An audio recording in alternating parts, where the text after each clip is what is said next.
Il a été ministre de la Santé sous le gouvernement de Pauline Marois. Il est docteur, bien sûr, depuis de nombreuses années, mais auteur également, dont son nouveau livre « Soigner les vieux ». Très content d'accueillir docteur Régent Hébert qui est avec nous. Bonjour, M. Hébert. Bonjour Alexandre. Merci d'être avec nous. Merci d'avoir accepté l'invitation.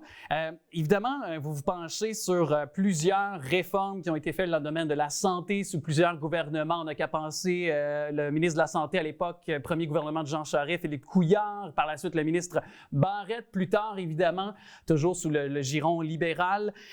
Et je regardais ça, je lisais ça, puis est-ce que c'est moi, à la lecture de votre livre, j'ai comme l'impression qu'il y a peu d'espoir dans le domaine de la santé, là?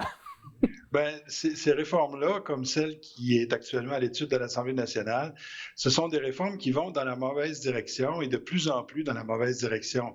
C'est-à-dire qu'on va vers une centralisation plus importante du système de santé et vers l'hôpital comme étant le centre du système de santé, alors que à cause du vieillissement de la population et des maladies chroniques qui deviennent prépondérantes, il ne faut pas que l'hôpital soit au centre du système de santé. Il faut plutôt que la première ligne, le suivi des maladies chroniques, se fasse par l'équipe de première ligne. Et ça implique une décentralisation du système de santé plutôt qu'une centralisation. Et c'est, je pense, une mauvaise direction qu'on s'entête à vouloir prendre. Et ce sont des réformes qui n'ont pas été précédées par des périodes de réflexion, d'analyse en profondeur des problèmes de notre système de santé, d'une consultation de la population, et on voit ce que ça donne. Ça donne pas les résultats escomptés, puis on continue dans cette même direction-là, qui est un peu le mythe du privé, c'est-à-dire que lorsque on a une centralisation d'une organisation, d'une entreprise dans le privé, on améliore son efficacité et surtout son efficience, sa rentabilité, mais c'est pas vrai dans le système de santé ni dans le système d'éducation d'ailleurs, et ça a été bien démontré par plusieurs études au niveau international. D'ailleurs, est-ce que justement les dirigeants ne sont pas assez imputables aussi, parce que l'efficacité du personnel, des fois, est remise en question par certains experts ou observateurs. Donc, est-ce que justement cette imputabilité-là, chez certains dirigeants, je sais que M. Dubé en a parlé dans son fameux projet avec l'Agence Santé Québec, là. Est-ce que ça aussi également, c'est un point de vue ou du moins un angle qu'on doit regarder?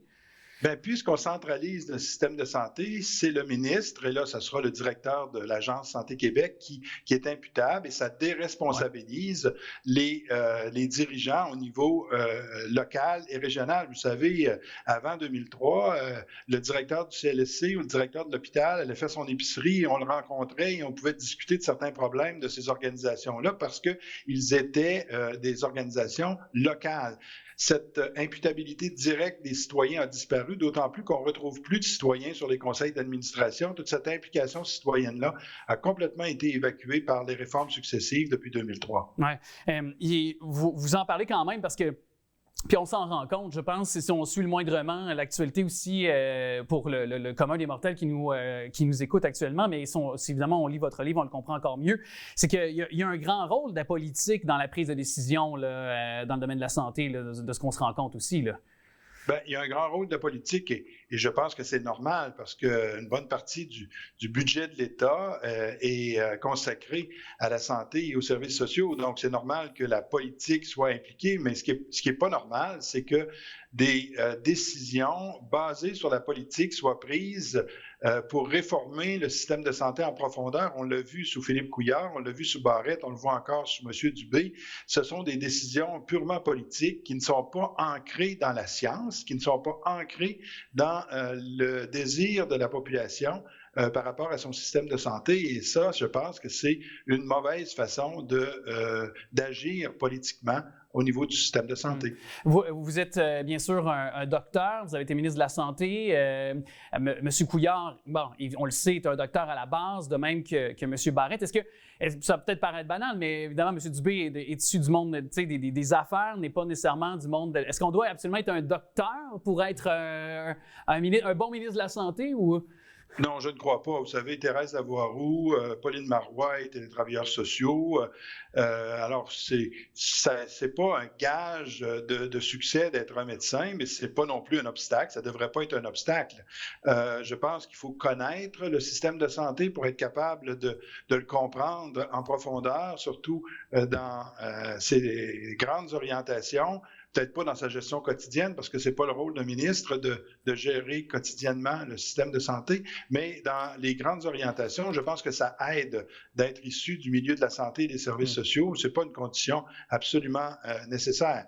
Ma crainte, c'est qu'actuellement, après des années de régime de docteurs, on passe maintenant à des régimes d'entrepreneurs, donc de gens qui ont une expérience dans l'entreprise privée, et c'est pas mieux. Je pense que c'est d'essayer de transposer dans le public des recettes ou des stratégies du privé, et ça, c'est bien démontré que ça marche pas pour les services publics que sont la santé et l'éducation. Ouais, et vous d'ailleurs, j'ai goût parce que de prendre un petit moment, parce que vous aviez proposé notamment une réforme à votre façon, l'assurance autonomie aussi là, lors de votre passage au rôle de ministère de la Santé. Là. Est-ce que ça, c'est un peu comme je dirais pas un acte inachevé, mais je pense qu'on l'a un petit peu balayé du revers de la main, ce que vous aviez voulu mettre de l'avant là?